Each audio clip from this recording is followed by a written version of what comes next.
Kalau di sini gambarnya nih ada contohnya baju renang gitu teman-teman ya. Kalau yang kita tahu juga baju renang, kemudian tadi ada juga seperti undergarment atau baju daleman itu belum dapat dijual oleh semua seller teman-teman.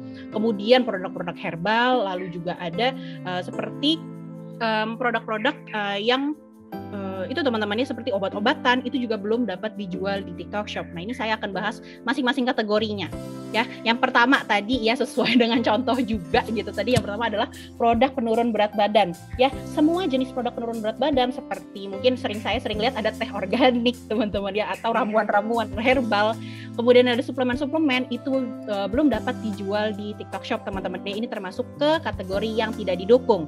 Kemudian juga obat yang memerlukan resep dokter dan juga obat yang belum dapat dijual secara bebas di pasaran. Itu udah pasti produknya ini nggak ada kategorinya kalau teman-teman upload gitu ya. Jadi kalau gini kuncinya teman-teman, kalau teman-teman saat mengupload gitu ya belum ada kategorinya yang bisa teman-teman pilih dan sesuai dengan produk yang teman-teman jual, itu kemungkinan besar belum dapat dijual secara bebas di TikTok Shop teman-teman ya. Ini saya bahas untuk produk yang tidak didukung dulu nih. Kemudian yang ketiga di sini adalah alat kesehatan. Alat kesehatan ini seperti apa aja sih Kak? Ini contohnya alat-alat yang membutuhkan aplikasi atau membutuhkan penggunaan ini hanya untuk orang-orang yang punya wewenang gitu ya untuk menggunakan alat kesehatan gitu. Contohnya seperti apa ya, yang digunakan tuh mungkin alat cek gula darah teman-teman, itu kan nggak semuanya bisa pakai ya teman-teman ya, karena harus ada izinnya juga dulu gitu loh, karena nggak semua orang bisa menggunakan alat tersebut gitu loh. Makanya alat tersebut tidak bisa dijual secara bebas di TikTok Shop. Kemudian yang keempat di sini ada produk bekas atau second hand. Nah ini saya juga sering lihat nih teman-teman ya, ada produk-produk yang sudah tidak bersegel, sudah pernah digunakan, seperti produk kecantikan, kemudian pakaian bekas gitu ya, kemudian perawatan pribadi yang sudah terbuka segelnya.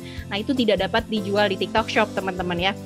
Kemudian juga ada produk dan layanan seks atau dewasa teman-temannya, seperti mainannya, kemudian pakaiannya, kesehatan, jasa dan segala macamnya. Pastinya di sini tidak boleh teman-teman ya. Ini saya yakin juga di semua marketplace masih belum bisa teman-teman ya. Tidak bisa dan tidak boleh memasarkan hal-hal ini gitu ya melalui online. Kemudian selanjutnya di sini ada alkohol, tembakau, rokok elektrik, dan juga produk-produk terkait ya, seperti mungkin aksesorisnya cuma kertas lintingnya aja, atau mungkin cuma liquid untuk rokok elektrik gitu ya. Itu tidak dapat dijual di TikTok Shop teman-teman ya, belum dapat dijual. Ini termasuk ke kategori produk yang tidak didukung. Kemudian di sini juga ada otomotif dan suku cadang otomotif gitu. Nah ini apa aja sih Kak gitu ya? Ini nggak terbatas untuk otomotifnya, itu suku cadang untuk mobil, motor, sepeda teman-temannya. Ini hal-hal yang mungkin membutuhkan aplikasi juga teman-teman, aplikasi orang yang ahli untuk menggunakan hal tersebut juga gitu ya. Seperti pemasangan mesin, ban, velg gitu-gitu kan butuh servis ya, butuh jasa tambahan lagi teman-teman ya untuk dapat menggunakan hal tersebut. Makanya hal tersebut termasuk ke produk yang tidak didukung.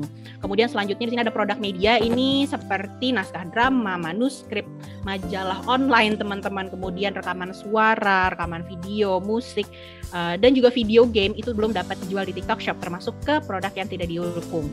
Kemudian selanjutnya di sini ada produk virtual, ini seperti biasanya langganan-langganan ke sebuah website gitu ya, website nonton film, website dengerin lagu, itu belum dapat dijual teman-teman ya. Kemudian juga biasanya ada juga yang jual buku berupa PDF gitu. Nah itu belum dapat bisa dijual di TikTok Shop, termasuk ke produk yang tidak didukung teman-teman ya. Lalu juga produk lain seperti kartu isi ulang, nah itu belum dapat dijual oleh semua seller gitu. Kemudian selanjutnya di sini juga ada layanan jasa nih, contohnya gimana sih Kak? Mungkin di sini teman-teman ada nih, saya juga pernah lihat gitu ya, ada produk ini voucher untuk layanan jasa kecantikan di sebuah klinik perawatan gitu, tapi yang dijual adalah voucher. Nah itu tidak dapat dijual teman-teman ya, karena teman-teman juga kan harus mendatangi klinik tersebut dulu gitu ya. Jadi ini memang tidak termasuk ke hal yang dapat teman-teman jual. Kemudian produk politik, yaitu adalah produk-produk yang memiliki elemen politik atau mengarah ke politik. Ya, lalu yang terakhir di sini ada mystery box ya. Ini contohnya itu adalah mystery box. Contohnya teman-teman menjual aksesoris headphone, mouse gitu teman-teman ya. Tapi dengan harga 99.000 bisa dapat 2 headset, bisa dapat 2 mouse. Ini kan termasuk mystery box teman-teman ya, karena teman-teman tidak menunjukkan secara langsung nih produk apa aja yang didapat dengan harga 99.000. Nah, itu termasuk produk yang tidak didukung teman-teman, karena saat teman-teman menjual gitu ya, mungkin saat yang dipilih gitu ya, yang terpilih oleh teman-teman selaku seller dan akan dikirimkan itu tidak diterima oleh para pembeli gitu. Nah, itu juga akan mengundang apa ya teman-teman ya, ke reviewnya juga ke toko teman-teman juga akan lebih banyak negatifnya teman-teman gitu. Jadi kita tidak menganjurkan teman-teman untuk menjual barang seperti mystery box gitu ya, atau yang teman-teman undi gitulah istilahnya.